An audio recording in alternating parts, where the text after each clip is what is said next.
자, 오늘은 참된 교회의 세 가지 표지 중에 우리가 지난 시간에 참된 복음, 참된 말씀의 전파에 대해서 우리가 살펴보았습니다. 오늘은 두 번째 성례의 신실한 시행에 대해서 우리가 살펴보려고 합니다.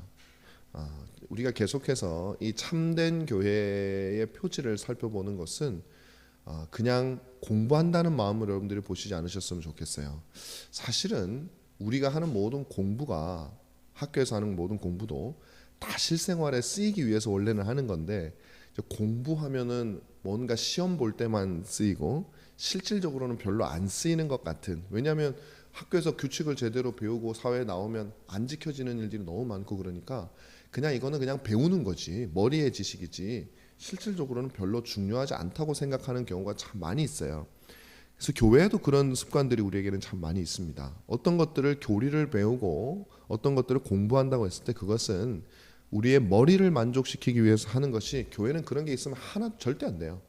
교회는 철저하게 그것은 우리의 삶으로, 우리의 습관으로, 우리의 모습으로 드러나야 하는 것이고, 또 구현될 때 가치가 있는 것이라고 우리는 믿어야 됩니다.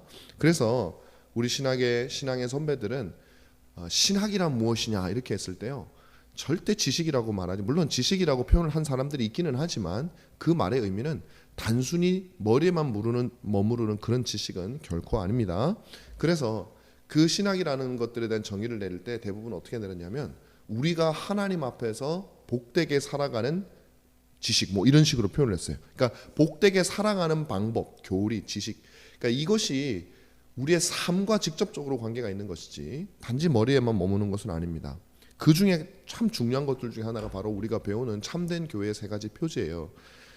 복음의 신실한 전파와 참된 전파와 성례의 신실한 시행과 성경적이고 정당한 권징의 시행이라고 하는 우리 신앙의 선배들이 말씀을 통해서, 또한 경험으로 치열한 고민과 또 교회의 위기 상황을 통해서 그것을 하나님 앞에서 하나님 주신 은혜를 쫓아서 이 표지를 세웠다면, 찾아냈다면, 이것은 그때뿐만 아니라 오늘날 우리에게도 반드시 드러내야 되는 겁니다. 만약에 우리가 이걸 뭐 드러내지 마음이 별로 없다면 배울 필요도 없는 거예요. 하지도 않을 걸 우리가 왜 배우겠습니까? 그렇죠?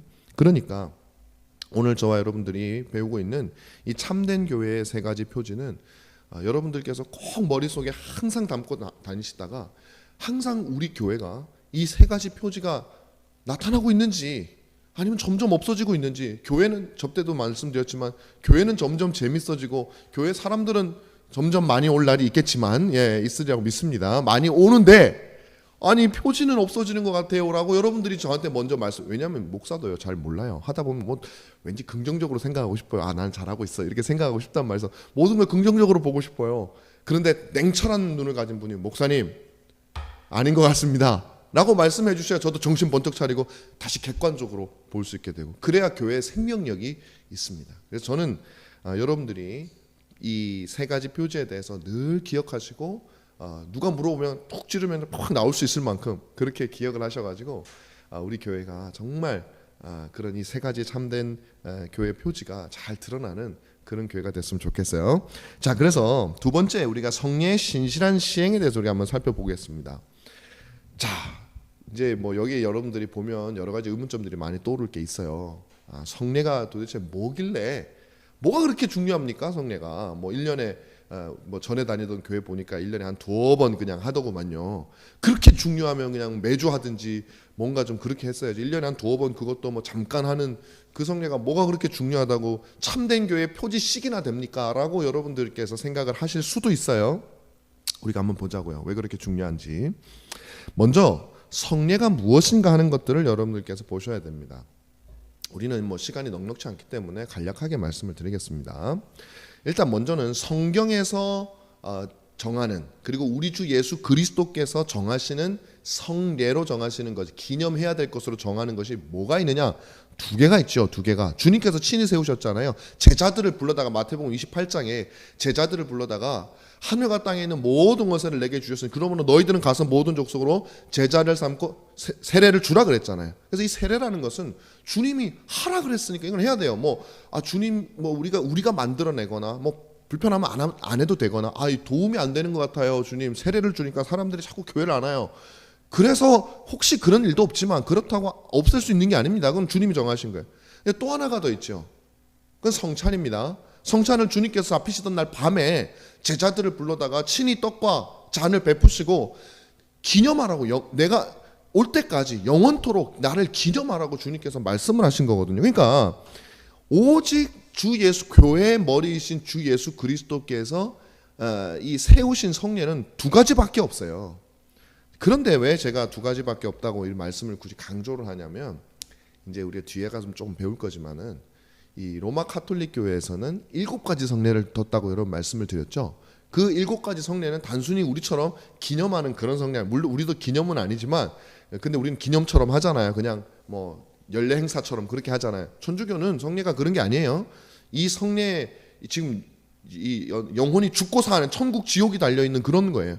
그러니까 그걸 통해서 이 사람들이 워낙에 잘못된 것들을 많이 얘기를 했기 때문에 우리 신앙의 선배들, 종교개혁자들은 성경적인 성례는 세례와 성찬밖에 없다. 주님이 직접 세우신 것을. 자, 그래서 먼저 세례를 보겠습니다.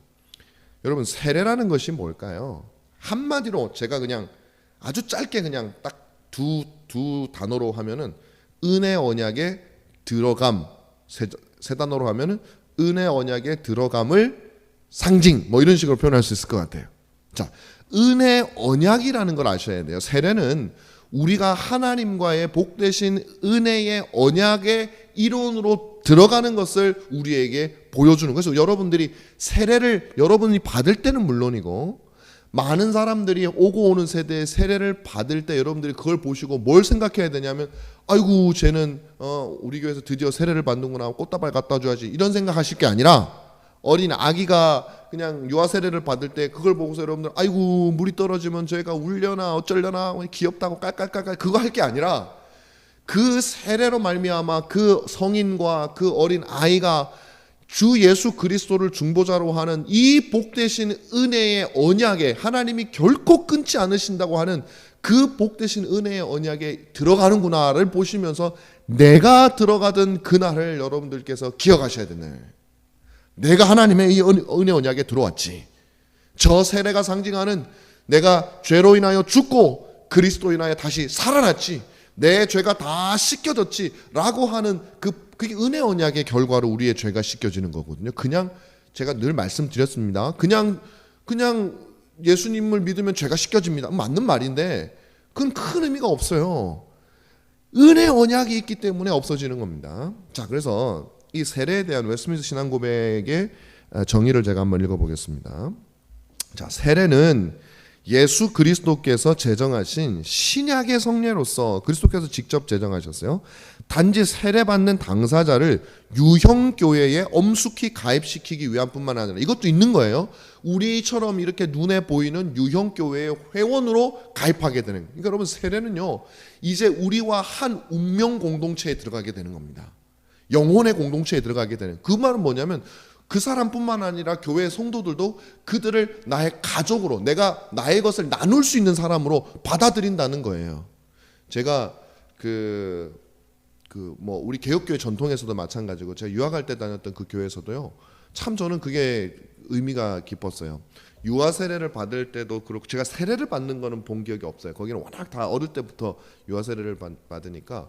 그래서 유아 세례를 받을 때 그럴 때 어떻게 하냐면은, 이 아이들을 하얀 옷을, 그 드레스를 막 아주 애긴데 하얀 드레스를 여자애들 같은 경우는 입히고, 그래서 부모가 이제 안고 오잖아요. 앞에 딱 오면 그다음에 세례를 다 이렇게 다 주고 난 다음에는, 혹은 아니면은 세례를 받는 경우도 있었네요. 새로운 회원이 가입될 경우에는 그 사람들을 일로 쫙 세워가지고 쫙 나와요. 그런 다음에 세례를 주거나 회원 가입을 다 한 다음에 그 사람들 정면을 딱 보게 하고, 온 성도들이 그 예식을 다 한 다음에 쫙 일어나가지고 시편 찬송을, 그 사람을 축복하는 시편의 말씀을 가지고 찬송을, 그 앞에 있는 사람들을 향해서 찬송을 확 불러주는데, 저도 그거 참여했었거든요. 저도 6개월 동안 그 하이델베르크 요리문답을 공부하고서 그 다음에 제 아내와 가족들과 함께 그 멤버십 가입하는 그걸 참여했었어요. 그때 얼마나 마음에 큰 감동이 있던지, 물론 뭐 찬양이라든지 세레모니 자체도 감동이 있었지만, 이제 내가 6개월이라고 하는 시간을 거쳐서 이 교회의 회원이 되는구나. 이제 저들과 내가, 적어도 내가 이곳에 거주하는 범위 내에서는 함께 한 운명, 영적인 운명 공동체에 들어가는구나 라고 하면서 책임과 의무를 정말 깊게 느꼈던 그런 경험이 있습니다. 근데 오늘날은 사실은 그게 없죠. 그냥 교회를 너무 쉽게 옮길 수 있는 세대가 되었기 때문에 이 세례의 의미도 간소화됐기 때문에 그게 없습니다. 어쨌든 유형교회에 엄숙히 가입시키는 수단이 됩니다. 또한 그에게 은혜 언약과 그리스도께 연합됨과 중생과 죄 씻음과 예수 그리스도를 통해 자신을 하나님께 바쳐서 새 생명 안에서 행함에 대한 표시와 보증물이 된다라는 거죠. 그러니까 이것은 주님이 우리를 위해서 해주신 것에 대한 보증물이 될 뿐만 아니라 뭐라고 되어 있어요? 자신을 그리스도를 통해 하나님께 바쳐서 새 생명 안에서 이제 앞으로 내가 거룩한 신자로, 비록 아직은 부족하고 연약하고 아직도 내 옛날 본성이 남아있고 그런 존재지만, 그러나 그것과 내가 끝까지 싸우겠습니다라고 결단하는 것도 포함이 되는 거예요. 그냥 물만 뿌리고 마는 것이 아니라. 그래서 이렇게 은혜 언약 안에 들어가는 자는 하나님이 예비하신 유익도 누릴 뿐만 아니라 우리가 그 안에서 하나님의 율법을 즐거워하며 따라야 될 책임과 의무도 있다는 것을 우리는 세례를 통해서 알 수가 있는 것이죠. 자, 그럼 세례 방식에 대해서 간단하게, 이거는 뭐 우리가 세례의 어떤 뭐 신학적인 의미를 꼭 설명하는 시간은 아니지만 그래도 간단하게 주제가 나왔으니까 하는 게 좋을 것 같아요. 세례 방식은 합법적으로 부름을 받은 복음 사역자여야 된다는 거죠. 아무나 세례를 주게 되면은 어떤 경우는 거듭나지도 않은 사람들이 세례를 주겠다는 건 어불성설이잖아요. 그죠? 그래서 사실은 정말 하나님의 말씀을 전하고 목회자로서 그 일을 감당할 수 있는 합법적인 부르심을 받은 복음 사역자에 의해서 주어져야 된다라는 것입니다. 그리고 성부와 성자와 성령의 이름으로 시행이 되는 것이다. 그 목사의 이름으로 시행되는 건 아니에요. 물론 아까 말씀드렸을 때 합법적이지 않은 사람이 했을 때 좋지 않다라는 말의 의미는 그 사람이 합법적이지 않기 때문에 세례가 무효라는 얘기는 아니에요. 덕이 되지 않기 때문이라는 거죠. 나에게 세례를, 인간이기 때문에 내게 세례를 준 사람이 덕스러운 분이어야지 우리가 그분의 모습을 따라가면서 어떤 신앙의 모범을 보일 텐데, 만약에 거듭나지 않았거나 아니면 행실이 엉망인 사람이 막 세례를 주면 그 사람은 그런 사람을 쫓아갈 거 아니에요. 그게 안 된단 말이에요. 근데 여기서 또 말하는 건 뭐냐면, 성부와 성자와 성령의 이름으로 시행한다는 말은 그 세례를 주는 주체는 그 목사가 아니라는 얘기예요. 그 목사가 복음을 증거하는 대상이 되는 성부와 성자와 성령의 이름께서 주시는 것이기 때문에 그 목사가 설령 아무리 합법적으로 부르심을 받았어도 거듭나지 않은 목사가 있을 수 있어요. 그리고 사람들 모르는 곳에서 은밀하게 죄악을 범하고 있는 그런 목사들도 많잖아요. 들통이 안 나서 나중에 들통 나고 나면 깜짝 놀라잖아요. 그럼에도 불구하고 그 목사의 이름으로 주는 게 아니기 때문에 세례의 효력은 그가 신앙 고백을 한 대상이 되신 성부와 성자와 성령의 이름으로, 그분의 능력으로 주어지는 거기 때문에 그 사람과는 상관이 없다라는 것이죠. 자, 이건 이 두 가지의 약간의 어떤 뭐라 그럴까, 모순으로 느끼시면 안 됩니다. 이건 전혀 모순되지 않아요. 자, 그 다음에 반드시 침례를 해야 하는 것은 아니며, 이 부분은요 제가 다음에 우리가 세례에 대해서 본격적으로 가르칠 때 그때 제가 자세하게 알려드리겠습니다. 반드시 침례를 해야 되는 것은 아니며 물을 뿌리거나 붓는 것도 가능하다. 원래 초대교회는 침례를 주로 많이 했어요. 그죠? 여러분, 그 예수님도 요단강에 가서 강에서 했지요. 뭐 물 떠와가지고 하진 않았거든요. 그래서 침례가 가장 초대교회에서 보편적으로 사용되던 방식은 맞습니다. 그렇지만 물을 붓거나 뿌리는 것도 실제로 초대교회 아주 거의 1세기경에도 실제로 행해진 기록들이 있어요.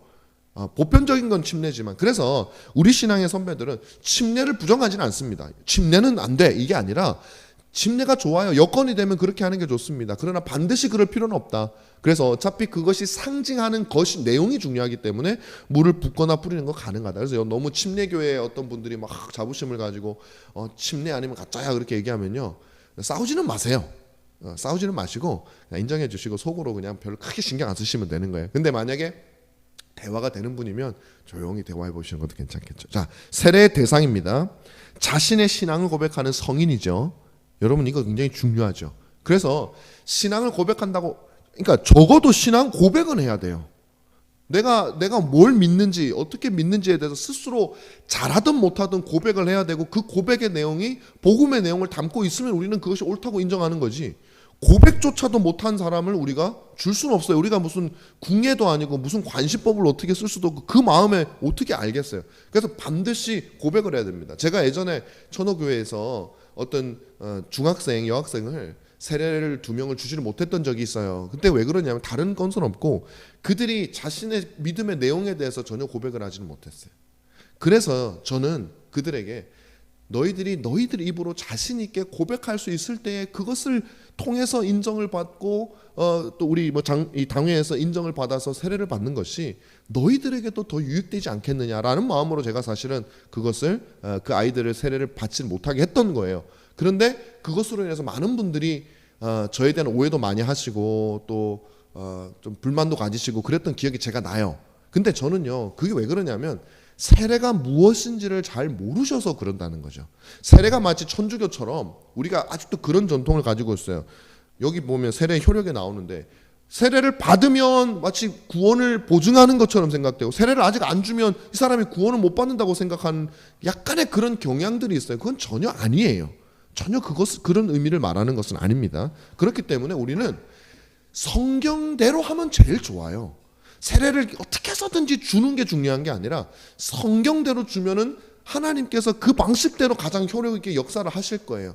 근데 성경대로 주지 않으면 우리가 물을 한 바가지를 갖다 부어도 그 사람에게 하나님의 역사는 안 나타나죠. 왜냐하면 성경대로 하질 않았는데. 자, 그래서 세례의 대상은 자신의 신앙을 적어도 고백한다. 이 고백은 정말 진실로 그것을 깨닫고 자신이 하나님 앞에서 죄인이며 자기 스스로 하나님의 심판과 정죄를 피할 길이 없는 비참한 존재라는 사실을 각인하고 오로지 주 예수 그리스도께서 십자가에서 나를 위해서 죽으신 그 중보의 사역과 그 죽음이 나의 죽음이라는 사실, 그분의 죽음만이 나를 구원한다는 이 사실을 우리가 믿습니다라고 가슴 깊은 곳에서 고백하는 거, 그게 고백이다. 자, 그 다음에 부모 가운데 적어도 둘 중 하나가 이런 고백을 통해서 세례를 받은 경우 그 자녀는 세례를 받을 수가 있는 거죠. 유아 세례입니다. 우리가 다음에 제가 기회가 되면 분명히 될 거예요. 유아 세례의 성경적 근거에 대해서도 말씀을 드리겠습니다. 자, 세 번째, 세례의 효력 말했죠. 세례와 구원 사이에 직접적인 인과관계 없습니다. 이거는 로마 카톨릭의 견해예요. 지금도 루터파 교회가 이 비슷한 방식을 취해요. 또 물론 이 개혁주의 내에서 아주 일부 가운데 이런 비슷한 주장을 하는 분들이 계십니다. 그러나 다수는 세례와 구원 사이에 직접적인 관계가 없다. 세례를 주면 그 순간 무슨 뭐가 들어가가지고 성령께서 그 사람을 뭐 중생시킨다거나 그렇게 되는 것은 아니다. 그럼 뭐냐? 은혜의 수단으로서 그렇다면 효과가 없는 것이냐? 아니에요. 효과가 있습니다. 어떻게 있는지를 우리가 구체적으로 다 설명할 수는 없어요. 우리는 하나님이 아니니까. 그리고 성경에 그것을 구체적으로 설명하지 않았으니까. 그러나 성경은 우리에게 예수님께서는 주라 그랬잖아요. 왜 주라 그랬어요? 효과가 있고 무슨 유용성이 있으니까 주라고 했을 거 아닙니까? 우리는 주는 거예요. 그럼 어떻게 되냐면 은혜의 수단으로서 그 효력은 집행할 때 역사하실 수 있어요. 우리가 세례를 줄 때 온 성도들과 그 사람의 심령 속에 하나님께서 은혜를 줄 수 있어요. 그리스도를 아는 지식을 확장시켜 줄 수도 있어요. 그러나 그 순간에만 한정되지는 않는다라는 거죠. 하나님께서 정하신 때에 자신의 세례를 기억나게 하거나 다른 사람의 세례를 통해서나 어떤 방식을 통해서든 하나님께서 그 사람에게 세례를 통한 유익을 주시는 거지 우리가 생각하는 방식으로 꼭 일어나는 것은 아니다. 그래서 우리는 그것 자체를 믿어야 된다. 그래서 세례와 구원 사이에 뭐 세례가 주어지면 자동적으로 구원받는 이런 식의 인과관계는 없다. 그러나 효력은 분명히 있다. 그것은 성령께서 원하시고 정하신 때에 반드시 하시고 우리는요 세례를 주어야 돼요. 성도들에게 세례를 권해야 돼요. 세례를 받으라고 얘기를 해야 돼요. 예전에 사실은 이 영미권에서요 유럽 쪽에서 어떤 그 신앙이 많았냐면은 하이퍼 칼비니즘이라 그래가지고 어떤 사람들에게 예수를 믿으시오, 그리스도께 나오시오 이런 것들을 굉장히 싫어했던 부류. 왜냐 하나님이 다 정해놓고 하나님이 은혜 줄 사람 다 정해놓고 했으니까 우리가 뭐 가서 뭐 예정론도 다 있고 그러니까 우리가 가서 뭐 구원 받으시오, 세례 받으시오 이렇게 하는 거 별로 중요하지 않다라고 생각하는 그런 사람들이 있었고 또 동시에 어떤 사람들이 있었냐면 세례는 정말 죄도 하나도 안 범하고 그냥 거룩한 사람들만 참여하는 게 세례야. 그래서 조금이라도 죄를 지은 사람, 너 나올 자신 있어? 자신을 분별하지 않고 세례를 받으면은 그 하나님께서 죄라 그랬는데 너 자신 있어? 사람들이 세례를 겁이 나서 받지를 못하는 거예요. 둘 다 잘못된 거예요. 비록 하나님께서 모든 것을 작정하시고 택정하셨다 할지라도 그리스도께서 우리에게 세례라고 하는 수단을 사용하라 하셨으니 우리는 적극적으로 사용해야 돼요. 또 동시에 세례는 우리가 완벽해서 받는 것이 아니라 말 그대로 은혜의 수단이기 때문에 우리가 부족함이 있더라도 적어도 그 순간에 내 마음 깊은 곳에서 하나님, 내가 죄인이어서 내가 부족해서 하나님의 은혜를 구합니다. 그리스도의 나를 위하여 죽으심을 잠깐 제가 세례하고 지금 성찬하고 좀 헷갈리고 있는 것 같아. 미안합니다. 이게 성찬에 적용되는 건데 이거 열심히 설명하다 보니까 제가 성찬에 할 건데 미리 조금 해놨어요. 그래서 그때 생략하도록 하겠습니다. 성찬에 이게 적용이 돼요. 그래서 성찬 같은 경우에 우리가 적극적으로 나아가서 그것을 통해서 은혜의 수단으로 그것을 활용해야 된다. 절대 세례든 성찬이든 하나님께서 제공하신 그 방편을 우리가 함부로 재단해서는 안 된다는 것입니다. 자, 이제 세 번째로 성찬이란 무엇인가 하는 거예요. 성찬이라는 것은 그러니까 세례가 우리가 하나님과의 그 복되신 은혜 언약에 우리가 들어갔습니다 라는 것을 말하고 있다면, 성찬은 하나님과의 그 복되신 은혜 언약에 예수 그리스도로 말미암아 우리가 머물러 있습니다. 잘 안전하게 그 안에 있습니다. 주님이 약속하신 대로 우리는 그 안에 안전하게 있습니다. 그것이 성찬이 우리에게 주는 메시지라는 거예요. 자, 웨스트민스터 신앙고백 29장 1항에 보면 이렇게 되어 있습니다. 그의 죽으심으로 인한 그분 자신의 희생을 영속적으로, 우리가 성찬을 할 때마다 계속 기념을 하는 거예요. 그분의 죽으심을 생각을 하는 거죠. 그 생각하는 게 여러분 주님이 죽으셔서 슬퍼 울기 위해서 그러는 게 아니에요. 그분의 죽으심이 나의 살리심이 된다는 것을 기억하는 거예요. 참 신자들에게 그것의 모든 은택을 보증하며, 이 말이에요. 참신자들에게 주님이 죽으심으로 우리에게 얻어준 그 모든 유익들, 은총들, 그것들을 보증해 준단 말이에요. 자, 그 안에서 그들이 영적으로 양육되고 성장하며 그들이 그분에 대해서 가지고 있는 모든 의무를 더 잘 이행할 수 있도록 하기 위해서 성찬을 주신다는 거예요. 성찬은 여러분 그저 주님이 죽으신 걸 생각하고 그냥 눈물 훌쩍훌쩍하고 끝나버리는 것만큼 주님을 모독하는 게 없어요.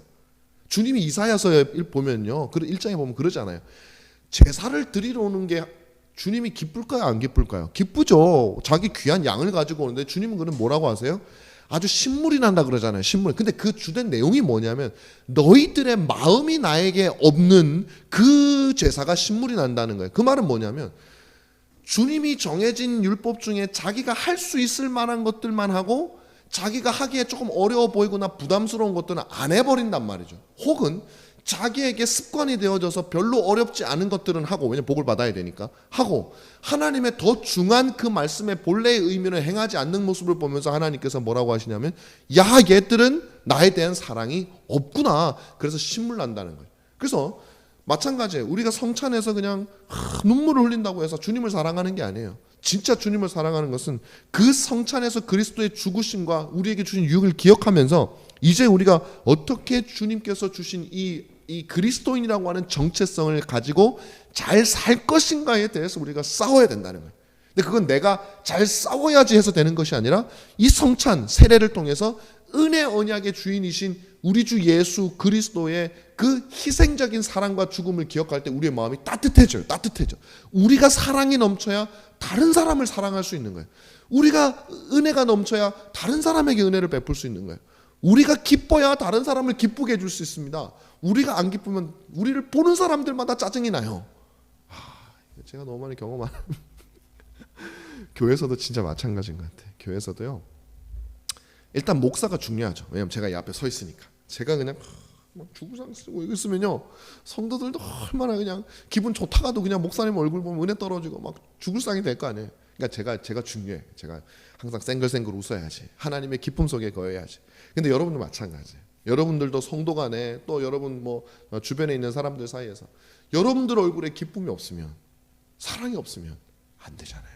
근데 그 사랑은 어떻게 얻냐면은 여러분 그냥 그리스도의 은혜를 한번 계속 묵상을 해보세요. 그래서 말씀 보라 그러는 거예요. 말씀을 보고 또 경건서적을 읽고, 그러면 우리의 마음이, 메마른 마음이 따뜻해지면요, 이게 또 완전히 다른 효과를 낳아요. 이 마음이 메말라 있을 때는 무슨 책을 보고 무슨 설교를 들어도 저 되지도 않아. 그냥 희망이 안 보여요. 그런데 거기서 실망하지 마시고 하나님의 말씀을 보고 하나님께서 그 거룩한 성도들을 통해서 쓴 그들이 경험했던 하나님에 대한 글들을 여러분들께서 보시면 마음이 따뜻해질 수 있다는 거죠. 우리가 그것을 위해서 기도하시기 바랍니다. 자, 그래요. 그런 다음에 이제 이 몸의 지체들이 서로가 교제하고 접합제대가 된다는 그 보증이 되시는 것이 성찬이에요. 그러니까 그리스도의 고난을 생각하고 그로부터 우리에게 주어지는 모든 유익을 생각하여 우리가 열심히 의무를 감당해야지 라는 생각과 동시에 우리가 옆에 있는 성도들과 같이 떼니까 하나구나. 나만 힘들다고 나만 기쁘다고 하는 것이 아니라 나도 힘들지만 저 사람이 더 힘들면 내가 저 사람을 위해서 기도해주고 보살펴주고 서로가 의지하지 않으면 우리는 설 수 없구나 라는 것을 우리가 정말 이거는요 여러분 저와 여러분들이 정말 한 번이 아니라 우리 교회가 존재하는 한 안 되더라도 노력을 좀 많이 진짜 해. 성격에 따라 달라요. 어떤 분들은 그냥 막 잘 되는 분이 있고 어떤 분들은 좀 안 되는 성격들이 있잖아요. 그래도 여러분 기도하시기 바랍니다. 저도 기도하겠습니다. 하나님, 제가 우리 교회 안에 사랑이 넘쳐서 서로를 돌보고 서로를 격려하는 그런 교회가 되게 하여 주시옵소서라고 우리가 성찬을 통해서 우리가 한번 생각해 볼 수 있죠. 그렇다면 성찬의 방식입니다. 그래서 주님께서 세우신 사역자들이 집례를 하는 건 같은 이유고요. 그리스도께서 성례를 제정하신 그 말씀을 선포하죠. 그래서 성찬은 여러분 말씀과 구별되어 따로 떨어지면 성찬이 안 돼요. 여러분, 그러니까 사람들이 잘못 알고 있다니까요.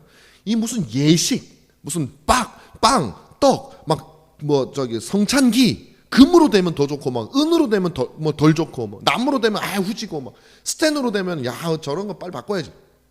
그렇지 않아요. 그런 거에 신경 쓸 게 아니라 포도주를 얼마나 고급을 쓰느냐, 빵을 얼마나 맛있는 제과점 이런 거 신경 쓸 거 하나도 없어요. 우리가 성찬에서 신경 써야 될 것은 뭐냐면 이 성찬과 그 더불어서 선포되어지는 이 두 가지 메시지가 일치가 되어져야 돼요. 다시 말하면 성찬이 말씀이 없으면 아무 효력이 없어요. 성찬의 하나하나가 무엇을 가르치는지 말씀을 통해서 설명되어지는 것. 그래서 성찬은 반드시 하나님의 말씀과 더불어서 선포가 되어야 된다는 사실 기억하셔요. 그 다음에 축사를 통하여 거룩한 용도로 구별되어 이게 거룩해지는 게 아니라 거룩한 용도로 이것은 단순히 우리가 먹고 마시는 그 빵이 아니라 그리스도의 살과 피를 상징하는 더군다나 그분이 은혜 언약의 증표로 삼으신 이 우리에게 뭐라 그러죠? 은혜의 수단이 되는 이 복된 용도로 삼으신 빵이라는 것을 우리가 인식하게 하고 그 다음에 빵과 잔을 분배를 하게 되고 그 다음에 현장에 참여하지 않은 자들에게는 분배하지 않는다고 돼 있잖아요. 이거 왜 그러냐면 천주교는 하거든요. 천주교는 왜 하냐면요. 이 성체성사에 참석하지 않으면 주님이 십자가에 죽으신 그게 완성이 안 돼서 이 사람들은 지금도 계속 매주마다 죽어야 돼요. 주님이. 그래서 주님의 살과 피로 변하잖아요. 이걸 못 먹으면 죄 사함에 큰 지장이 온단 말이에요. 그래서 그들은 참여한 사람들은 먹고 만약에 아파서 못 온 사람들은 따로 보관을 해놨다가 그 주님의 살이니까 아무데나 보관도 못해요. 그걸 들고 직접 찾아가가지고 그 사람들한테 준단 말이에요. 그런 미신이다는 거예요. 우상숭배라는 거예요. 그게 뭐라고? 빵인데. 그러니까 온 사람들이 그것을 누리는 것이다. 자, 그 다음에 그리스도께서 성찬에 임재하십니다. 어떻게 임재하시냐면 믿음에 의해서 내적이면서 실제적으로 참 임재하십니다. 그냥 기념하거나 상징하거나 주님이 온 걸로 칩시다. 그게 아니에요. 주님이 실제적으로 내적으로 임재하십니다. 그런데 믿음을 통해서 오신다는 거예요. 그래서 성찬에 참여하는 사람들은요. 믿음이 없이 참여하는 건 아무 효과가 없어요. 그 안에 성령이 가득 차 있어도 믿음이 없는 사람에게는 아무 역사도 일어나지 않아요. 자, 믿음이 중요합니다. 그 다음에 실질적으로 온다 그랬는데 그럼 또 잘못 들으면 또 육신적으로 주님이 육체를 가지고 온다고 생각을 하실 수가 있어요. 그게 아니라 그랬죠. 그건 아니고 그리스도의 죽으심으로 말미암아 입는 모든 은택을 영적으로 우리가 성령을 통하여 누리게 된다. 그러니까 실제적으로 임하시는데 육신이 오시는 것이 아니라 그분의 어떻게 표현하냐면은 그분의 신성이죠. 그분의 신성이 특별한 방식으로 믿음에 의해서 성령을 통해서 우리에게 임하게 된다라는 것입니다. 자, 재료들의 육체적으로는 임하지 않으나 믿음에 따라 영적으로 함께 계신다. 스페셜하게. 주님의 신성이 언제든지 함께 계시죠, 우리와. 그러나 특별한 방식으로 우리에게 주어지는 때가 바로 성찬이라는 것입니다. 자, 합당치 못한 자의 참여. 합당한 자격이 없는 자는 성찬의 유익을 누릴 수가 없습니다. 불신앙하거나 아니면 하나님을 멸시하는 자, 오늘 성찬의 내용에 대해서 무지한 자, 그는 믿음이 일어나지 않기 때문에 아무 유익이 없어요. 더군다나 오히려 그런 사람들은 주님의 몸과 피를 합당하지 않게 범하는 죄가 있어 자신을 정죄에 빠지게 된단 말이에요.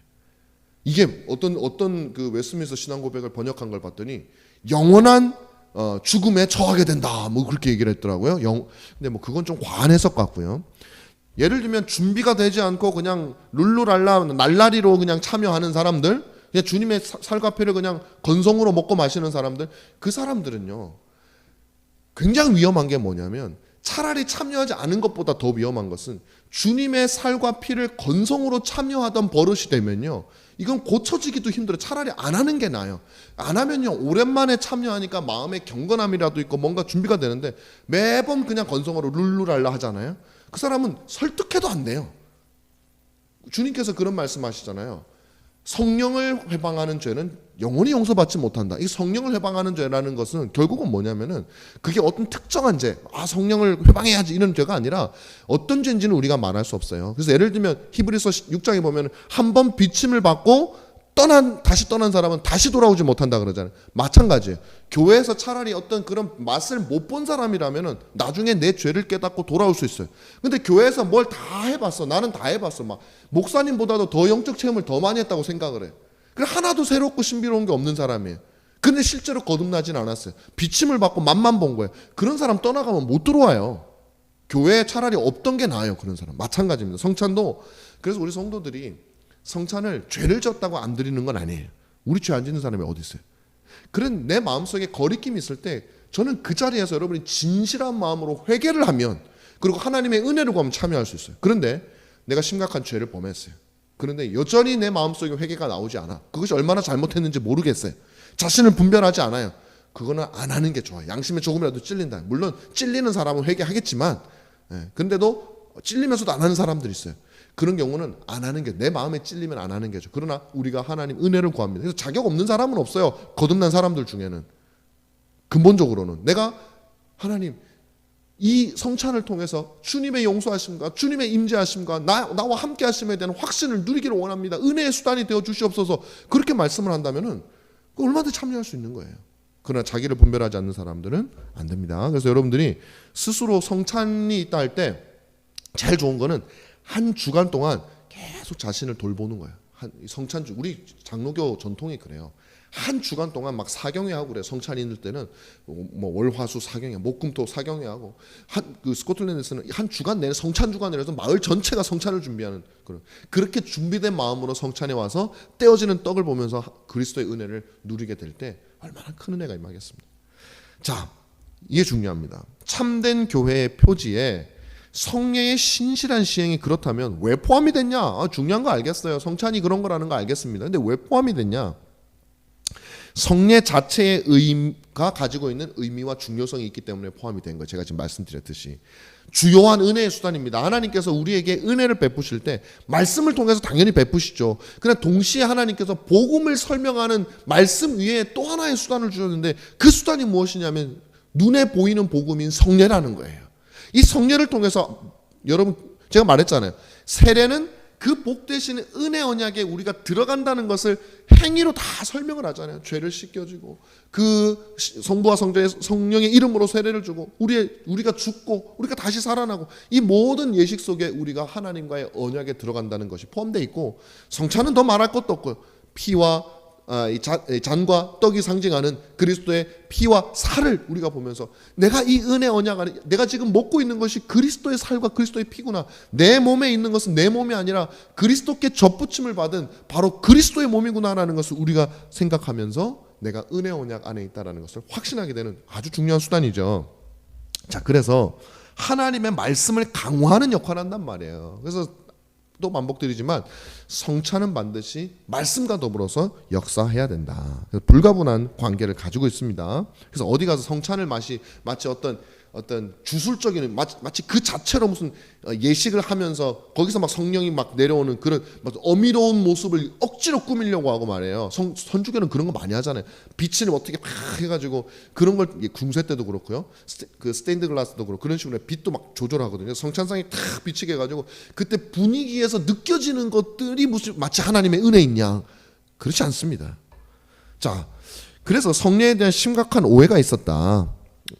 그건 무슨 오해냐? 로마 카톨릭의 오해입니다.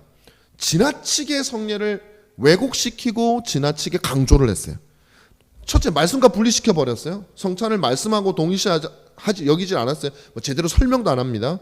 그리고 비성경적인 성례들을 이 어떤 성례의 의미를 추가했단 말이에요. 그게 무슨 말이냐면 성례 그 자체가 우리에게 구원을 준다고 하는, 말씀과 분리시키면서 그런 결과를 가져오게 된 거, 사효론이라는 그거예요. 그 행사 자체로 우리에게 은혜가 주입된다고 생각을 하는 세례에서. 그 다음에 잘못된 구원론으로 들어가게 됩니다. 말씀과 분리되어 주는 그 순간 이제는 우리의 행위와 세레모니가 우리를 구원한다고 해서 사람들을 하나님 말씀에서 점점 떨어지게 만들고 끊임없이 눈에 보이는 것들, 그 성례로 집착되게 만드는 것이죠. 그리고 그 성례를 인도하는 제사장한테 꼼짝도 못하게 만드는 거예요. 그 결과 말씀이 약화돼서 중세의 수많은 성도들을 영적인 죽음으로 이끌고 갔다. 자, 근데 그럼 우리 지금 개신교회는 지금 그럼 뭐 잘하고 있냐? 저는 이 천주교회가 범하는 이 성례에 대한 잘못된 것들을 범하는 교회도 꽤 많아요. 그런데 동시에 우리에게 있는 더 큰 문제는 제가 볼 때는 개신교회는 성례를 너무 무시하거나 너무 무지해요. 그래가지고 성경의 뜻을 존중하는 엄밀함보다는 엄밀한 정신, 정말 하나님 그리스도께서 이렇게 세우셨다면 이 성례는 우리 안에서 어떻게 이루어져야 되고 어떤 효과를 드러내야 되고 우리는 어떤 식으로 받들어야 될까를 고민하기보다는 그냥 효과 중심의 신앙이에요. 무슨 말이냐면 성례 그 순간에 느껴지는 어떤 감정적인 효과를 성례의 효과라고 생각을 한단 말이죠. 그건 아니에요, 여러분. 물론 그렇게 하실 수도 있어요. 예를 들면 정말 분위기를 잘 잡으면서, 그래서 그 순간에 세례를 하거나 성찬에 참여하는 그 순간에 우리가 뭔가 분위기 때문에 감동을 참 받아서 뭐 순간적으로 변화될 수도 있고 성령이 역사할 수도 있겠지요. 말씀 없이는 안 하지만 말씀도 같이 있다면. 그런데요, 그것은 그럴 수도 있지만 그것으로 되는 것은 아니다라는 것을 다시 한 번 더 생각을 해야 됩니다. 그래서 여러분, 성례뿐만 아니라 우리가 교회 신앙생활할 때 대부분이 다 이런 방식이에요. 내가 그 자리에서 그 순간에 어떤 감동을 받았느냐에 따라서 성령이 역사했습니다, 역사하지 않았습니다. 예를 들면 목사가 설교를 하고 나서 뭐 우리 교회는 그렇게 안 하지만 다른 교회 나갈 때 이제 인사를 하잖아요, 문에서. 그럼 나올 때 목사님 은혜 받았습니다라고 했던 말들 다는 아니지만 대다수는 뭐냐면 그것이 얼마나 진리 가운데서 나로 하여금 복음과 관련되어진 하나님을 얼마나 멋지게 설명을 했고 그리스도를 얼마나 제대로 설명을 했고 복음을 얼마나 잘 설명했고 은혜를, 이게 아니라 내가 지금 힘든데 나에게 위로를 주셨습니다 라는 의미로 보통 은혜를 받았다고 해요. 그러니까 하나님의 은혜를 그렇게 어떤 외적인 눈에 보이는 감각적으로 느껴지는 것으로 다 치환을 해버리는 거예요. 그러다 보니까 교회의 모든 행사들이 거기에 초점을 맞춰버려요. 그리고 성례도 그 중에 하나에 불과할 뿐이에요. 그래서 성례를 굳이 많이 할 필요 없어요. 왜냐하면 다른 행사를 더 잘 꾸미면 성례보다 효과가 더 좋거든요. 그래서 그 사람들은 솔직하게 말하면 이 하나님의 은혜의 주요한 수단으로서 성례를 믿지 않는 거죠. 그것보다는 우리 그 예배 준비팀, 예배 디자인팀에서 준비한 연극이 더 효과적이고 예배 디자인팀에서 준비한 이 찬양이 더 효과적이고 그렇게 생각을 하는 거예요. 그렇지 않다. 그래서 여러분들이 그래서 보통은 이제 성례하면 뭐 그냥 기념 정도, 한번 기억나게 하는 것 정도.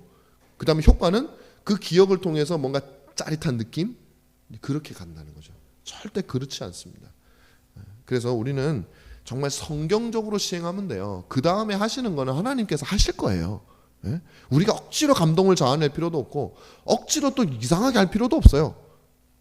그냥 성례의 성격에 맞게 분위기를 만들면 되는 거죠. 자, 그렇게 하면 됩니다. 그래서 성례든 무엇이든 진리가 돋보이게 하면 돼요. 진리가. 성례도 말씀이 돋보이게 해야 돼요. 그 성례가 상징하는 진리의 내용이 돋보이게 하는 것이죠. 찬양도 마찬가지고 모든 게 다 마찬가지입니다. 자, 마지막으로 정리를 하겠습니다. 오늘 또 시간이 좀 길어졌네요. 성례는 하나님의 말씀을 가시적으로 선포하는 거죠. 간단하게 할 수 있습니다. 이거는. 자, 성례는 반드시 그리스도께서 정하신 것만 해야 된다. 그래서 자격이 갖추어진 이들에 의해서 주관돼야 되고 자격이 갖추어진 이들이 시행을 해야 됩니다. 자, 성례는 말씀과 분리될 수 없다고 제가 말씀을 드렸어요. 성례의 효능이 말씀에 의존하는 거지 말씀과 분리되어진 채 성례가 이루어진다면 그것은 잘못된 것이다. 그리고 여러분 여기 아까 제가 말씀을 안 드렸는데 여기 합당치 못한 자에 참여해서 안 된다 그랬잖아요. 아까 여기서 중요한 건 뭐냐면요. 그래서 성례는요, 그 본질적으로 그 사람들의 신앙을 점검할 수 있고 치리할 수 있고 입회를 주관할 수 있는 당회가 구성돼 그러니까 치리할 수 있는 기관이 있는 곳에서 성례를 시행하는 게 요 정의에 가장 맞아요. 우리 교회가 지금 제가 성례를 하지 않는 이유도 요거 때문에 안 하는 겁니다. 우리 교회가 아직 정식 설립도 안 됐을 뿐더러 어떤 성도들을 치리할 수 있는 어떤 그런 기관이 없어요. 우리는 지금. 그래서 우리가 물론 이걸 뭐 예를 들면 그 조직교회가 아닌데 성례를 하면 다 뭐 그 잘못된 겁니까? 그거는 뭐 죄입니까? 저는 그렇게는 말하고 싶지는 않아요. 근데 원칙으로 따지면 그 사람들 왜냐하면 그래야 자격이 없는 자들을 걸러낼 수가 있잖아요. 걸러내고 뭐 권징을 받은 자들은 막을 수도 있고 성례가 더럽혀지지 않도록 할 수 있기 때문에 그것도 굉장히 중요한 요소입니다. 그래서 우리가 권징과 성례는 항상 같이 가는 거예요. 그래서 그 기관이 있어야 돼요. 치리 기관이. 자, 그 다음에 여기 보면 성례는 말씀과 분리될 수 없다 그랬죠. 자, 그래서 절대로 예식 자체가 능력이 주는 것이 아니라 그랬습니다. 저는 그래서 그런 의미에서 우리 합동측 교회에서 몇 년 전부터 어린이 세례라는 것을 주기를 시작했어요. 저는 근데 많은 분들이 여기에 그렇게 별로 이렇게 뭐라 그럴까 적극적으로 반대하시는 분들이 별로 없더라고요. 저는 굉장히 심각하게 보거든요. 이거를 왜 심각하게 보냐면 우리가 지금까지 배웠잖아요. 참된 교회의 세 가지 표주 중에 하나가 성례가 정당하게 시행되는 거, 신실하게 시행이 되는 거거든요. 그런데 이 어린이 세례가 만약에 성경이 말하는 성례의 기준, 세례의 기준에 합당하지 않다면 이거는 이 중요한 두 번째 표지를 우리가 어기는 게 된단 말이에요. 이 교회 교단적 차원에서. 근데 저는 아무리 봐도 이 어린이 세례는 우리 개혁교회가 전통적으로 가져왔던 성례의 정의에 어긋난다고 생각해요. 우리 교회는 당연히 어린이 세례를 안 주니까. 근데 이런 겁니다. 어린이 세례가 뭐냐면은 유아 세례를 지나고 자기 만 13세가 되면은 이제 자기 신앙으로 신앙을 고백해서 입교를 하게 되는데 요 사이에 있는 아이들, 유아 세례를 안 받고 요 사이에 뭐 교회를 뭐 7살 때 교회를 나왔다거나 이런 애들이 한 8, 9살 때까지 예수를 잘 믿으면 갑자기 애들이 막 뭐 눈물도 흘리고 술래 가면 막 울기도 하고 주여 주여 이렇게 할 수 있잖아요. 그러면 야 이런 애들을 세례 안 주기 너무 아깝다는 거예요. 그래서 만 13세 되기 전에 있는 어린 아이들에게 세례를 우리가 주자는 거예요. 저는 예를 들면 만 13세 이하의 아이에게 세례를 준다는 것은 가능하다고 봐요. 왜냐하면 성경에 뭐 만 13세 정해놓은 게 없으니까 뭐 12세든 12, 그건 교회가 적절하게 생각을 해서 주면 가능하다고 봐요. 근데 문제는 뭐냐면 만약에 이 어린 아이들에게 세례를 줄 때 그 세례의 기준이 두 가지거든요. 원래 유아 세례 같은 경우는 부모의 신앙으로 주는 거예요. 언약 신앙의 정의에 따라서 하나님께서 우리 아브라함과 언약을 맺고 하나님께서 그 후손도 같이 언약에 포함시켰잖아요. 그래서 그 부모와 은혜 언약을 맺을 때는 그 부모의 육신적 자녀들도 우리가 포함하는 개념으로 봐서 유아 세례를 주는 거예요. 물론 그러다가 이 아이가 나중에 불신앙의 증거를 확실하게 드러내면 얘는 은혜 언약이 있는 아이가 아니에요. 그 증거를 드러내기 전까지는 은혜 언약이 있는 아이를 우리는 봅니다. 그래서 입교를 시키는 거예요. 자, 그런데 유아 세례는 부모의 신앙이고 성인 세례는 자기 신앙이에요. 자, 그러면 이 그러니까 뭐 유아 세례를 보통 만 6세 정도, 만 5, 6세 정도까지 준다고 보면 한 7세부터 12세까지 이 아이들은 도대체 무슨 근거로 세례를 주냐 말이에요. 그럼 부모가 안 믿는 아이들도 주자는 거예요. 그러니까 부모의 신앙은 아니에요. 그럼 이 아이들은 무슨 근거냐면 자기 신앙이라는 거예요. 그래서 선생님들이나 장로님들이 보다가 이 아이는 내가 후견인이 돼서 이 아이는 세례를 줘도 됩니다. 내가 보증하겠습니다. 그래서 세례를 주겠다는 거예요. 그럼 좋다. 만약에 그래서 그 아이가 믿음이 있다라는 증거로 세례를 받는다면 이 아이는 자기의 믿음으로 세례를 받았기 때문에 성찬에 참여할 수가 있어야 돼요. 성찬에. 그런데 우리 교단에서는 성찬에는 또 참여를 안 시킨대요. 이 아이들은. 그러면 뭐가 됩니까? 이 아이들을 믿음으로 세례를 줬다면 당연히 성찬에 참여시켜야 되고 성찬에 참여시키지 않는다면 믿음으로 준 게 아닌 게 되는데 도대체 이런 밑도 끝도 없는 이 세례가 왜 도대체 교회에 들어오느냐? 저는 이게 작은 거라고 보지 않아요. 제가 한번 생각해 봤을 때 왜 들어왔을까? 요 사이에 있는 아이들에게 뭔가 느낌을 주기 위해서, 뭔가 이 아이들을 교회에 붙들어 매기 위해서, 그냥 교회만 쫄래쫄래 다니면 아이들이 언제든지 교회를 떠날 수 있으니까 이 아이들에게 세례라고 하는 방식을 통해서 이 아이들이 뭔가 내가 세레모니를 했기 때문에 쉽게 떠날 수 없구나. 나는 교회 사람이구나. 라는 것을 해주기 위해서라고 저는 생각을 해요. 그게 바로 제가 말하는 이 육신적인 효과를 노리는 그게 아니라니까요. 이거는 우리 세례 원래 의미는. 그래서 여러분들이 이런 것들이요 아무것도 아닌 것 같지만 이게 한번 들어오잖아요. 이제 앞으로 뭐가 못 들어오겠어요. 이것도 성경에 제대로 된 그걸 하지 않고 쓱 들어왔는데 다른 것들도 성례가 들어오는데 다른 것들은 더 잘 들어올 수 있는 거예요. 그래서 저는 이거 가지고 글도 쓰고 이렇게 했는데 별로 많은 사람들이 그렇게 흥분해하지를 않아요. 저는 왜 이렇게 위기감이 느껴지게 보이는지 모르겠어요. 안 된다. 우리 신앙의 종교개혁자들이 이 성례를 지키기 위해서 얼마나 수고를 했는데 우리가 이렇게 허무하게 성경에 규정하지 않은 방식의 성례를 내어줄 수 있느냐. 여러분 이런 부분들도 같이 한국교회 지금 그만큼 우리 한국교회 혹은 우리 합동측도 모르겠어요. 지금 뭔가가 지금 저는 굉장히 잘못 가고 있다. 물론 뭐 오래됐지만 정말 안타까운 마음입니다. 자, 그리고 마지막으로 성례의 의미를 분명하게 이해할 때 성례가 역사하는 거지. 우리가 이해도 못하는데 막 알아서 역사하거나 그런 건 없다.